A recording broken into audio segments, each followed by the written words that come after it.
আজ বানালাম পেঁয়াজ রসুন ছাড়া সম্পূর্ণ নিরামিষ শাহী পনিরের রেসিপি। এটি আপনি ভাত, রুটি, পরাঠা সবের সাথেই কিন্তু পরিবেশন করতে পারবেন।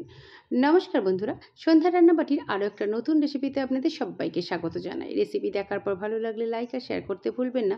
আর এই রকমই নতুন নতুন রেসিপির আপডেট পাওয়ার জন্য বেল আইকন চ্যানেলটা সাবস্ক্রাইব করে আমার সঙ্গে থাকার অনুরোধ রইল। আর যদি রেসিপিগুলো ফেসবুক থেকে দেখেন, অবশ্যই ফেসবুক পেজ ফলো করে সঙ্গে থাকবেন। শাহী পনিরের রেসিপি তৈরি করার জন্যে এখানে আমি 2 লিটার দুধের হোমমেড পনির নিয়েছি। আর এটা আমি প্রেশার কুকারেই বানিয়েছি। খুব সহজেই কিন্তু প্রেশার কুকারে পারফেক্ট বাজারের মতন পনির বানিয়ে নেওয়া যায়। একটা মশলা একটু ড্রাই রোস্ট করে নেব। তার জন্য প্রথমেই কড়াইতে দিয়ে দিলাম একটা শুকনো লঙ্কা, 4টে গ্রিন এলাচ, কয়েকটা লবঙ্গ, এখানে 5টা মতো লবঙ্গ আছে, একটা কালো এলাচ, আর দেবো 2 টুকরো দারচিনি। দেবো খুব সামান্য জায়ফলের টুকরো, 10 থেকে 15টা সাহা মরিচ আর হাফ চা চামচ সাহা জিরা। আরও দেবো কিছুটা কাসুরি মেথি দিয়ে এই শুকনো মশলাগুলোকে 2 মিনিট মতন ড্রাই রোস্ট করে নেব। আর এভাবে ড্রাই রোস্ট করে ব্যবহার করলে এই রেসিপির স্বাদ আরও বাড়বে। এবারে মশলাটা করে নেব। তার জন্য একটা মিক্সি জারে নিয়ে নেব 2 ইঞ্চি টুকরো করা আদা, 2টো কাঁচা লঙ্কা আর 2টো মিডিয়াম সাইজের টমেটোকে টুকরো করে রেখেছিলাম টমেটোটা। দেবো 1 টেবিল চামচ পরিমাণ চালমগজ আর 10 থেকে 12টা কাজু বাদাম। আর এবারে দিয়ে দেবো ড্রাই রোস্ট করে রাখা মশলাগুলো দিয়ে খুব মিহি করে এটা একটা পেস্ট বানিয়ে নেব। যতটা সম্ভব মিহি করে মশলাটা আমি পেস্ট করে নিয়েছি। তা বাদেও মশলাটা একটা স্ট্রেনারের সাহায্যে ছেঁকে নেব। আর এভাবে ছেঁকে নিয়ে রান্না করলে পনিরটা ভীষণই মোলায়েম হয় আর খাওয়ার সময় কোনো গোটা মশলাও মুখে বাঁধে না। অল্প একটু জল দিয়ে এভাবে ছেঁকে নিলাম। আর দেখুন অনেকটাই গোটা অংশ বেরিয়েছে। এটাকে এবার বাদ দিয়ে দেব। গ্যাসে কড়াই বসিয়ে দিয়ে দিলাম 2 টেবিল চামচ পরিমাণ রিফাইন অয়েল। তেল গরম হয়ে গেলে পনিরগুলোকে ভেজে নিতে হবে। পনিরগুলো খুব ডিপ ফ্রাই করব না, হালকা হালকা করে পনিরগুলো সব ভেজে নেব।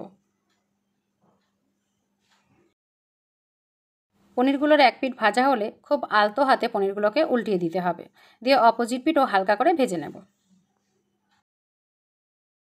পনিরগুলো 2 পিঠে আমার হালকা হালকা করে ভাজা হয়ে গেছে। এবারে পনিরগুলো তুলে নিলাম। পনিরগুলো তুলে নিয়ে সঙ্গে সঙ্গে আমি গরম জলে দিয়ে দেব। এখানে আমি 1 কাপ পরিমাণ গরম জল নিয়ে তাতে হাফ চামচ লবণ দিয়ে রেখেছি। আর এভাবে গরম জলে দিয়ে দিলে পনিরগুলো ভীষণই সফট থাকে। ওই তেলেই দিয়ে দেব এবার ছেঁকে নেওয়া মশলাটা। তেলে মশলা দেওয়ার সঙ্গে সঙ্গেই একটু ভালো করে নেড়ে দিতে হবে। তারপরে দিয়ে দেব 1 চা চামচ হলুদের গুঁড়ো, 1 চা চামচ কাশ্মীরি লঙ্কার গুঁড়ো, 1 চা চামচ চিনি আর হাফ চা চামচ শুকনো লঙ্কার গুঁড়ো দিয়ে মশলার সাথে ভালো করে মিশিয়ে নিয়েই দিয়ে দেব পরিমাণ মতন লবণ। লবণ দিয়ে নেড়ে চেড়ে ততক্ষণ কষাবো যতক্ষণ মশলা থেকে তেল ছেড়ে না আসে। মশলা কষাতে কষাতে যখন এইরকম তেল ছেড়ে আসবে তখন দিয়ে দেব 1 টেবিল চামচ ফ্যাটানো টক দই।